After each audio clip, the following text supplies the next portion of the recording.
बाक्सा जिल्लानि भारत भुटान सिमायारि ओनसोलनि आमगुरियाव मासे मै मोननो हादों। जखम जानाय थासारियाव हाग्रा बिफाननि मावथिफोरा मोननो हायो हाग्रानि मैखौ।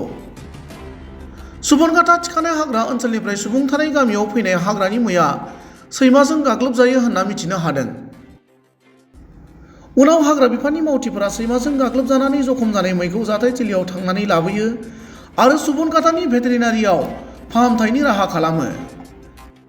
बे बिथिङाव हाग्रा बिफाननि मावथि जिब जुनार अनफावरि बिनय खुंगुर बर'आ खौरां बिजोङाव ओरैबायदि फोरमायो। কেনেকৈ উদ্ধাৰ কৰিলে? হয়, আজি ৰাতিপুৱা প্ৰায় 4-5টামান বজাত আমাৰ এই কেম্পৰ অলপ পূব চাইডেদি আমগুৰি বুলি কয়, এই আমগুৰি গাঁৱত হৰিণাটো ওলাইছিলে। এইটো হলদিয়াৰ বুলি কয়। তাতে ওলাই অহা সময়ত গাঁৱৰ যি কুকুৰে লগ পালে, খেদি খেদি আক্ৰমণ কৰিছে। 4-5টামান জেগাত চিলাই হৈছে, খুব বেয়াকৈ কামুৰিছে। এইটো আমি গাঁৱৰ মানুহে দেখা পাই আমাক খবৰ দিয়াৰ পিছত আমি গাঁৱলৈ গৈ উদ্ধাৰ কৰি আনিছোঁ। আনি পেলাই এতিয়া ট্ৰিটমেণ্ট কৰিছোঁ। এতিয়া ভাল অৱস্থাত আছে। চাওঁ, এই কেইদিনমান ৰাখি পেলাই আমি পুনৰ জংঘলত মুকলি কৰি দিম। কি প্ৰজাতিৰ হৰিণা এইটো?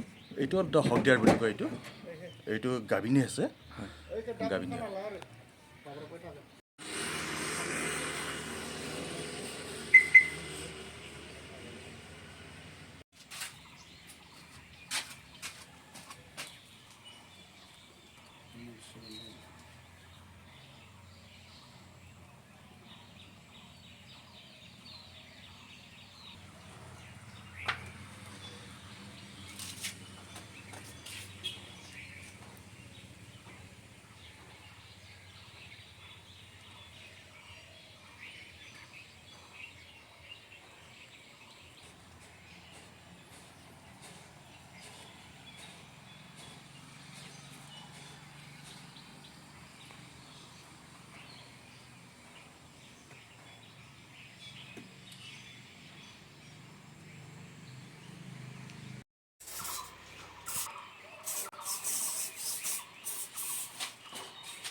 Dंबावो नामा नाङो एसे गोदोर